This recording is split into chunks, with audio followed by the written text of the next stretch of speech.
ថាទៅចិត្តជុំគឺថាដាច់គ្រប់មុខតែម្ដងមិនថាគ្រឿង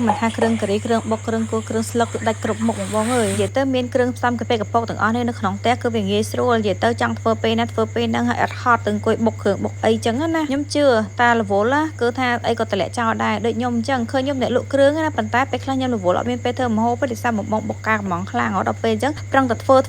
ពេលខ្លះធ្វើឲ្យហត់អត់ដឹងធ្វើម្ហូបអីជៀនតែពងទាម្នាក់មកគ្រាប់រួចតែបើចង់ឆាគ្រឿងឆាអីវាអត់ពិបាកទេប៉ុន្តែសំខាន់ខ្ញុំវាអត់បានចេញទៅផ្សារទិញសាច់និយាយទៅខ្ញុំមួយថ្ងៃនៅក្នុងផ្ទះទេបើមិនទៅយកសក្រីយកល្មៀតយកម្ទេសយកល្មៀតទេក៏មិនសូវជាបានចេញដែរព្រោះថាសម្រុកធ្វើរៀបបងកត់បងនិយាយទៅការងារម្នាក់ឯងថាទៅតកែខ្លួនឯងបុគ្គលិកខ្លួនឯងទាំងអស់កត់បងឆែកបងរៀបអីវ៉ាន់ហើយក៏ចូលរួមធ្វើអញ្ចឹងទៅនិយាយរួមទៅការងារយើងរៀងច្រើនលើគេបន្តិចហើយអ្វីដែលសំខាន់ឆ្លៀតកាត់វីដេអូពេលយកអញ្ចឹងតម្រុំតែរួចការងារគឺម៉ោង12 11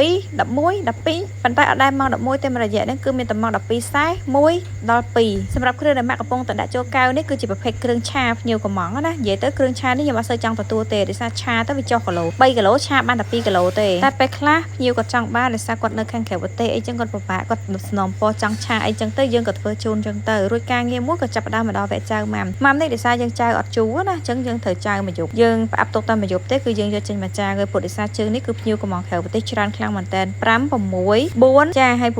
2 4អូនិយាយទៅច្រើនហ្មងនិយាយមកចានដៃហ្នឹងគឺអស់គីឡូលក់ហ្មងបងតិចប្រាប់ថាអស់គីឡូអីចឹងមិនព្រមធ្វើនិយាយទៅមិនមែនធ្វើទេបងប៉ុន្តែត្រូវពវល់ការងារធ្វើនេះធ្វើនោះមួយថ្ងៃម្នាក់អញ្ចឹងណាអត់អាចធ្វើតែមួយមុខបានទេបងនិយាយពីថាការងារច្រើនហើយកាលណាបើធ្វើតែមួយមុខគឺធ្វើអត់តន់ភ្ញៀវតែម្ដងហើយដូចប្រាប់បងអញ្ចឹងនិយាយរំទៅគឺដាច់គ្រប់មុខមិនថាផ្អកសាច់ជ្រូកមិនថាម៉ាំល្ហុងមិនថាគ្រឿងការីគ្រឿងគល់ដល់អញ្ចឹងគឺត្រូវធ្វើទាំងអស់ស្មើដៃគ្នាហើយសម្រាប់ការបុកគ្រឿងអីតិចទៅរកឲ្យគេជួយបុកណាដឹងទៅចប់ហើយនិយាយរំទៅពួកគាត់បុកបានតែមួយបន្តិចគឺទៅឡើងរួចហើយដោយសារពួកខ្ញុំសួរមកអញ្ចឹងណាបានជាថាអូមួយថ្ងៃចេញ4 10គីឡូ20គីឡូបានបើដោយការមុនខ្ញុំចាប់ដើមដំបូងខ្ញុំបុកតែ2 3គីឡូខ្ញុំបេកជោគខ្ញុំឡើងអស់ដៃអស់ជើងគេងយប់ឡើងព្រលឹមឡើងអូឈឺខ្លួនដូចផ្ទះបងអើយហើយនេះគឺជាម៉ាំសម្រាប់យើងរៀបចេញក្រៅប្រទេសនិយាយទៅភ្ញៀវគាត់ចង់បានបញ្ញាផងហើយជួនថ្ងៃហ្នឹងយើងមានផងចៅជូនភ្លាមរៀបដាក់កៅជូនភ្លាមគាត់តែចៅម៉ាំហើយភ្លាមគឺចាប់ដើមប្រកាត់ភ្លើងបន្តគ្រឿងការីនេះបានម៉ាក់លេងខ្ទឹមឲ្យណាចាបន្ទាប់មកបានខ្ញុំតនេបានកោរៀងលឿនតិចបើមិនអញ្ចឹងទេយប់ណាយប់ណៃទៀតដូចថ្ងៃមុនម៉ោង 1:72ហើយមករយៈនេះក៏អត់បានថតដែរដោយសារអ្នកថតហ្នឹងក៏ជាប់ធ្វើខ្ញុំនេះក៏ជាប់ធ្វើ